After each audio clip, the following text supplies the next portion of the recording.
Hello everybody and welcome in MBM classes. Today I am going to say about trick, how to learn all the trigonometrical ratios under different angles. Yesterday, that means in my previous video, I told you about some standard degrees like 0 degree, 30 degree, 45 degree, 60 degree, 90 degree. About these degrees we are going to learn in 10th standard. Later on we'll learn about many more angles which is greater than 90 degree also. So here the trick is only for the student, those who are writing with right hand, because I am going to show with this left hand palm like this. Open your left hand. Those who are writing with right hand, they are using right hand to write. So open left hand, and for the left hand you have to mark all these angles. As this is the smaller finger, so small finger marked with 0 degree, then 30 degree, then 45 degree, 60 degree, and the thumb represent with 90 degree. Again I am repeating, the smaller finger is with 0 degree, then 30, 45, 60 and 90 degree. Got it? This is the most important part. When you are going to open your left hand part, that means open part, marked with all degrees. In this particular case, sine theta, or for finding out the value of sine theta under different angles, you have to move clockwise direction. And for cos theta, anti-clockwise direction. This is the most important part. Always remember, for sine theta, clockwise, cos theta, anti-clockwise. Clear? Now, what we are going to do? First of all, suppose I am going to start with 90 degree. Okay? For 90 degree, and I want to find out sine 90. Always remember, it has written clockwise direction. That means we have to move in this way, and we have to count all the number of fingers after this particular degree or after this particular finger. Always remember, whatever be the number of fingers will come, you have to write these numbers in the square root and divided by 2 every time. In each case, in each degree, you have to find out only the number of fingers after a particular angle in the square root and then divide by 2. This is only the trick. Okay. For example, here I am going to start with 90 degree and in case of sine. Okay. So as per condition, clockwise direction we have to move. That means after 90, how many fingers we have here? 4. So what we are going to write here, sine 90 is equals to square root of 4 divided by 2. What is square root of 4? It is 2. Then divided by 2. That is equal to 1. So the value of sine 90 is equals to 1. This is the trick only. Instead of mugging the values, if you have any confusion when you are going to write any particular angle or values, you have to use this trick. Similarly, if I am going to write sine 60, for sine 60, again, see, after 60, how many fingers we have? 3. So we have to write 3 in square root and divide by 2. So the value of sine 60 will be root 3 by 2. Similarly, sine 45. Sine 45. Now see, clockwise direction, when you move after 45, only 2 fingers we have. So we have to write here root of 2 divided by 2. Generally, we are going to write every number in this form. Okay, that means rationalized. Here it is already 2 at the denominator. But in the table or in the standard form, they have written this one as root 2 into root 2. So root 2 cancel, and this will be 1 upon root 2. So generally they are using sine 45 as 1 by root 2. We cannot say root 2 by root 2 is wrong. This also right, but standard form of this sine 45, generally they are using 1 by root 2. For similarly, 30 degree also we can find out. For sine 30, again after this 30 degree, only 1 finger we have. So we have to write here sine 30 degree is equals to root of 1 divided by 2. That is equals to 1 by 2. And for sign 0, after this finger, nothing is there. So for sign 0, we should write 0 in square root divided by 2, that is equals to 0. So we have different values like sin 90, 1, sin 60, root 3 by 2, sin 45, 1 by root 2, sin 30, 1 by 2, and sin 0, 0. In the same way, we are going to find out all the values in terms of cos. But remember, in this case, we need to move anti-clockwise. For sine, clockwise it was. Now for cos, it will be anti-clockwise. So here, cos 90, I am going to write cos 90. As I told you, अब आपको anti clockwise move करता है. Anti clockwise 90 के बाद मतलब आपको इस direction में मूव करना था, तो 90 डिग्री के बाद एक भी फिंगर नहीं है, that means 0. So here we have to write root of 0 by 2, that is equal to 0. Okay, so the value of cos 90 is 0. Then after 90, if I am going to take 60 degree, then it should be cos 60 degree that is equal to, देखिए अब 60 लिया तो 60 के बाद आपके पास कितने finger है? 1. तो you have to write this number in square root. So we have to write square root of 1 by 2 means 1 by 2 because square root of 1 is 1. तो cos 60 की वैल्यू हो गई 1 by 2. सिमिलरली अगर आप 45 डिग्री को consider करते हैं तो 45 डिग्री को कॉस में निकालने के लिए जब आप एंटी क्लॉकवाइज मूव करेंगे then you have 2 more fingers after 45. So we have to write here cos 45 is equals to root 2 upon 2. Same case आपको यहाँ sin 45 में बताया, तो यहाँ पे हम लोग लिखेंगे root 2 divided by root 2 into root 2, cancel these two, and then we have 1 upon root 2. So cos 45 is also equals to 145 as sin 45 it was. Similarly, 30 degree in case of cos. So cos 30 degree. Now count the number of fingers for cos. It should be anti-clockwise. So here how many fingers we have? 3. So we have to write in square root 3 and then divided by 2. After 30 degree we have 0 degree. So cos 0 is equals to, count the number of fingers, 1, 2, 3, 4. Anti-clockwise, that's why it is 4. So square root of 4 divided by 2. That is equals to 2 by 2, hence it is 1. So see, this is cos 30, sorry, cos 0. This is cos 0 is equals to 1. This is S. So cos 90 0, cos 60 1 by 2, cos 45 1 by root 2, cos 30 root 3 by 2, and cos 0 degree is 1. So in this way, we are going to find out all the different angles with the different trigonometrical ratios sin and cos. Sin के लिए जब आपका left hand palm खुला हो तब आप sign के लिए क्लॉकवाइज मूव करेंगे. आप ऐसे याद रखिए कि आप राइट हैंड से लिखते हैं और लेफ्ट हैंड आपका खुला हुआ है तो ये इधर जाना चाहिए. और अगर आपने लेफ्ट हैंड यूज किया है लिखने के लिए और आपका राइट हैंड खुला है तो ये इधर जाएगा साइन के लिए. इट मीन्स आप सिर्फ इतना याद रखिए कि अगर आपने लेफ्ट हैंड ओपन पार्ट रखा है तो साइन आपके पास क्लॉकवाइज है, कॉस आपके पास एंटी क्लॉकवाइज है. आप ऐसे करके लिख लीजिए और उसको याद कर लीजिए. And this was only for those who are using their right hand to right.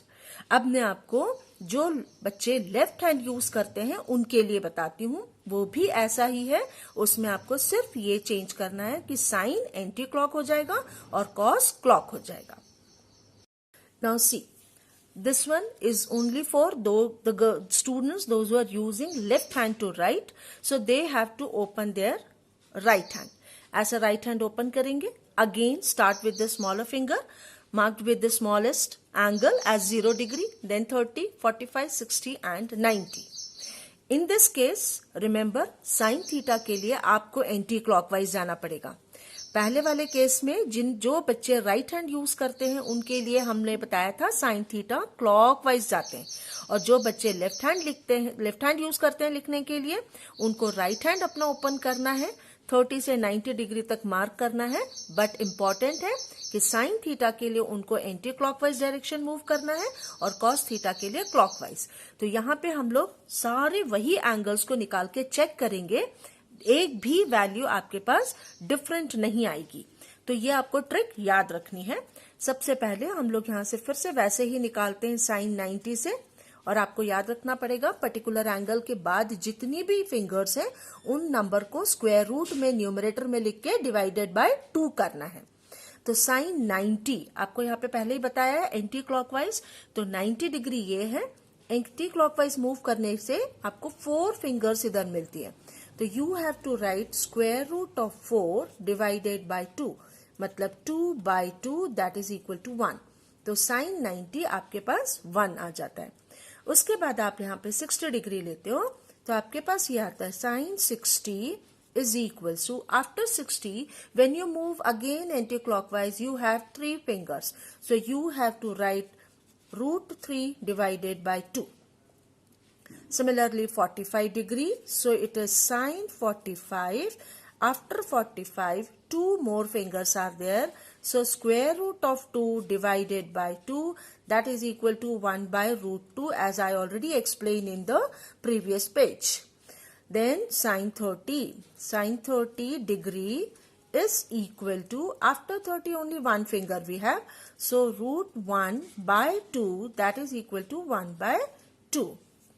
And the last one is 0, so here sine 0 degree is equal to, after 0 no finger is there, so root of 0 by 2 that is equal to 0. So sine 0 0, sine 30 half means 1 by 2, sine 45 1 by root 2, sine 60 root 3 by 2, sine 90 1. And if you want to compare all these values with this page, you can easily find out that no angle is different. See, sine 90, in this case also sine 91, here also sine 91. Then sine 60 root 3 by 2, sine 60 root 3 by 2, sine 45 1 by root 2, sine 30 1 by 2, and sine 0 0. Clear? So in this way you can learn all the values. Now for the case of cos, for all these values, in this case you have to go towards clockwise direction. Got it? So here cos 90 is equal to, देखो cos के लिए अभी हमको clockwise direction जाना है। Clockwise direction में 90 degree के बाद एक भी फिंगर नहीं है, 0 फिंगर है, तो we have to write 0 by 2 that is equal to 0, so cos 0 1। उसके बाद आपके पास आती है 60 डिग्री, तो आपने लिखा है यहाँ पे cos 60 degree equal to, after 60 degree जब आप क्लॉकवाइज मूव करते हैं तो 60 के बाद एक ही फिंगर है, means root 1 by 2, it is 1 by 2। Similarly cos 60 के बाद आप 45 पे आ जाइए, 45 डिग्री, 45 के बाद आपके पास 2 फिंगर्स दिखते हैं आपको, तो square root of 2 by 2 that is equal to 1 by root 2। ये मैं आपको एक्सप्लेन पहले ही कर चुकी हूँ। उसके बाद आती है cos 30 डिग्री की वैल्यूज, तो 30 के बाद 1 2 3 फिंगर्स हैं जब आप क्लॉकवाइज मूव कर रहे हैं, तो आपके पास ये आएगा root 3 by 2। And then cos 0 degree, cos 0 degree में 1 2 3 4, तो आपके पास आया root 4 by 2 means 2 by 2 that is equal to 1। आप इसको भी पूरे एंगल्स को चेक कर सकते हो, आपको वही वैल्यूज मिलेंगी। cos 90 0, cos 60 1 by 2, cos 45 1 by root 2, cos 30 root 3 by 2, cos 0 1। अब ये दोनों इंपॉर्टेंट पार्ट है, आप फिर से एक बार ध्यान से देखिएगा कि आपको किस राइट हैंड से अगर लिखना है तो आपको साइन एंटी क्लॉकवाइज मूव करना है, अगर आप लेफ्ट हैंड से लिख रहे हो, राइट हैंड आपने ओपन करा है, तो साइन आपको एंटी क्लॉकवाइज मूव करना है। यहाँ पे क्लियरली मेंशन किया हुआ है, जिस बच्चे को जिस हैंड से लिखने की आदत है ये उसी ट्रिक को याद करे, दूसरे ट्रिक को याद ना करे, अदरवाइज अगर कंफ्यूजन होगा तो ये प्रॉब्लम आ सकती है। वैसे आपको बहुत इजीली मैंने यहाँ लिख के दिया है कि अगर राइट हैंड ओपन पार्ट करते हैं, आप ऐसे करते हैं, इसका मतलब है आप लेफ्ट हैंड यूज करते हो लिखने के लिए, तो आपको ऐसे मूव करना है साइन के लिए। देख लीजिए एंटी क्लॉकवाइज हो गया, ये शो करता है। इस तरीके से आपको ट्रिक याद करनी है। But this is only the values of sine and cos. And what about other all trigonometrical ratios like tan, sec, cosec, cot? So I'm going to explain one more small trick how to learn all the remaining trigonometrical ratios. Now see, for other trigonometrical ratios with the different all these angles like 0, 30, 45, 60 and 90, as already you know कि हमने ये values कैसे निकाली थी, उन्हीं values को मैंने एक टेबल पे लिखा, और आपने कॉस की भी जो वैल्यू निकाली थी वो भी आप यहाँ पे आराम से लिख सकते हैं। नहीं तो इसका एक और तरीका होता है कि जिस टाइप से आपने sin 30 की वैल्यू फ्रॉम 0 to 90 लिख दी, अब आप उसको डायगोनली अपोजिट मतलब डायगोनली लिखते जाइए तो आपको कॉस की वैल्यूज मिल जाएंगे। मीन्स ये हुआ कि sin 0 की जो वैल्यू थी वही अब sin 90 की होगी। मतलब आप डायगोनली ऐसे लिख लीजिए या फिर यहां से स्टार्ट कर दीजिए। अगर आपने लास्ट वाला कॉस sin 90 लिया है तो आप उसको यहाँ पे लिखिए 1, फिर ये लिख देंगे √3/2 बिकॉज ये वैल्यू होती है उसकी। फिर यहाँ पे 1/2 एज इट इज आएगा, कोई चेंज नहीं। फिर ये 1/2 और लास्ट में डायगोनली जब चेंज हुआ तो ये 0 आ गया। मतलब आपने डायगोनली उसको ऑपोजिट लिखना स्टार्ट करा। तो जो sin 0 था वही अब यहाँ पे sin cos 90 होगा। मतलब आप इसको पूरा याद मत करिए, आप सिर्फ ये वैल्यूज लिख लीजिए और वापस ये वैल्यू को डायगोनली लिख दीजिए, तो आपको cos की वैल्यूज डिफरेंट एंगल्स के साथ मिल जाएगी। अब इम्पोर्टेंट पार्ट मैंने आपसे बोला था कि साइन और कॉस तो हम लोगों ने निकालना सीख लिया, पाम को एंटी क्लॉकवाइज और क्लॉकवाइज नंबर ऑफ फिंगर्स को काउंट करके। बट अगर वो वैल्यूज आपको निकालना आ गई तो टैन निकालने के लिए साइन और कॉस की वैल्यूज को आपको डिवाइड करना है। That mean divide the value of sine by cos. तो जब आप इनको डिवाइड करोगे, मैंने यहाँ पे मेंशन किया है साइन बाय कॉस, इसका मतलब है इसको कॉस की वैल्यू से डिवाइड करना है।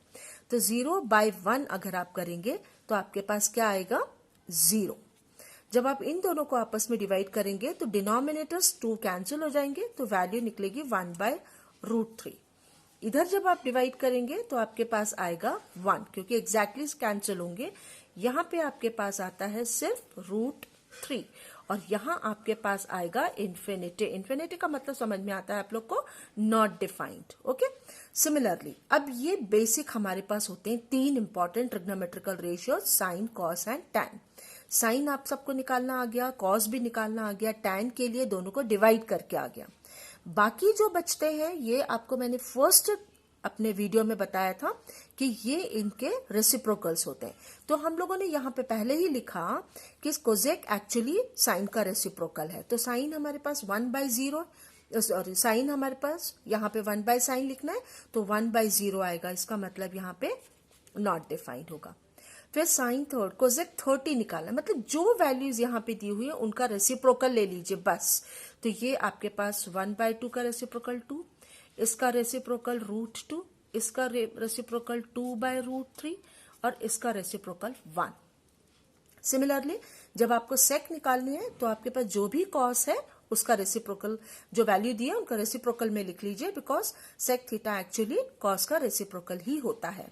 तो ये हो जाएगा 1, ये होगा 2/√3, ये हो जाएगा √2, ये होगा 2 और ये हो जाएगा infinity, means not defined. Similarly cot निकालना है तो आप टैन के वैल्यूज को रेसिप्रोकल कर दीजिए, तो ये 1/0 होता, मतलब इनफाइनाइट। ओके, ये हमारे पास 1/√3 मीन्स √3 हो जाएगा, ये 1, ये इसका रेसिप्रोकल करने से 1/√3 और यहाँ पे आ जाएगा 0। होप कि ये ट्रिक आपको पसंद आई होगी। इससे आप सारी वैल्यूज निकालना सीख जाएंगे और जब प्रैक्टिस करेंगे तो आपको ये सारी वैल्यूज ऑब्वियसली याद भी हो जाएंगी और ये सारी वैल्यूज आपको याद जल्दी जल्दी हो जाए, जिससे कि आपको सोल्यूशन, जो क्वेश्चंस पूछे जाएंगे उनके सोल्यूशन जल्दी से जल्दी निकाल सके। पर ये ट्रिक आप याद रखिएगा और अगर ये आपको अच्छी लगी तो आप इसे शेयर भी कीजिएगा। Thank you.